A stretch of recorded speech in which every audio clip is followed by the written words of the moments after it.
Okay, in this video I'm going to continue from where I left off in the previous video that I was doing based on this exact same question. We had previously completed part A, 1, which was vector AC. We found that vector to be 4b plus 8a. Now we're moving on to the second part of A, which asks us for the vector AD. Now the vector AD, you will notice it says 5a. It is not a one-point question, so there is something we are required to do prior to saying yes, it is 5a. It's more or less like a proof that is logical and correct to show that vector AD is 5a. And so we are going to go through just a few basic steps. And I like to begin with using the sides, the vectors. So vector AD is equal to, remember we are not using the entire quadrilateral, we are going to use 3 sides only, which is a triangle. So we will use vector AC plus vector CD. And remember, we just formed the vector AC. Good? I am going to write this line for my vector AC. Alright? So vector AD is equal to the vector AC plus CD. Now I am going to substitute. Like I said to you before, we found our AC in part 1. Good? So it's my AC plus CD. Look at the tricky part now. When this vector goes from this side, when it goes from D to C, notice the arrow. The arrow tells you D to C is 3A plus 4B. But what we want is C to D, which is the reverse of the arrow. So if the arrow reverse, it means that the indication here must also be the opposite, which is minus 3A minus 4B. All right? The sign changes. The sign to each of the pieces is gonna change. All right? So that is why instead of writing 3A, I will write negative 3A.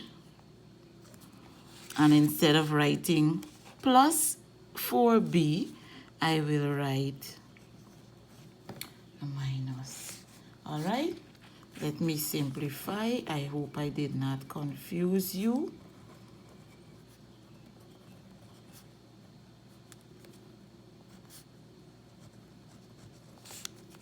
I am going to connect like terms now.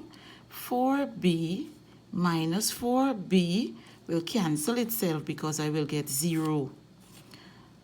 8A minus 3A, please be with 5A. So you see, we have proven that AD is 5A. We have proven that it is 5A. Good? So we have one more part to do. And that part is for us to write 3 geometrical properties of BC and AD. Vector BC and vector AD. Look carefully. One of the things we can say is that they are parallel. And for the most part, when it comes to answering this particular question, vectors on the BGCSE examination, and they ask for 2 geometrical properties, one of them will always be that they are parallel. Good? And this is how we write that. So one of my reasons will say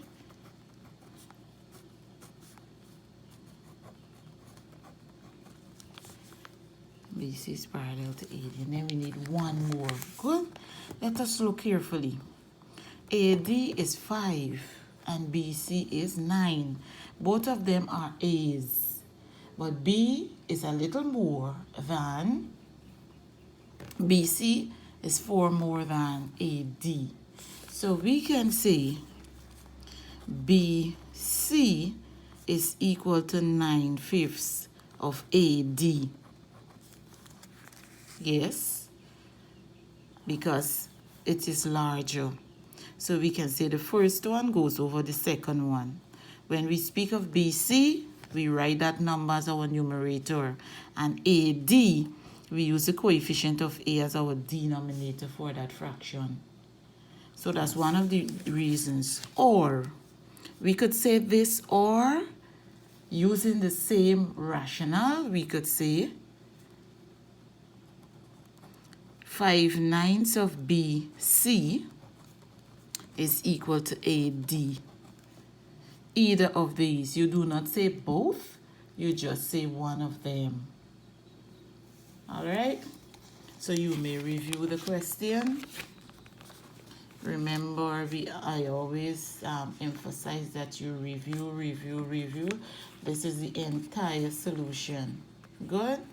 And you will have 2 videos for this particular solution. All right? Thank you.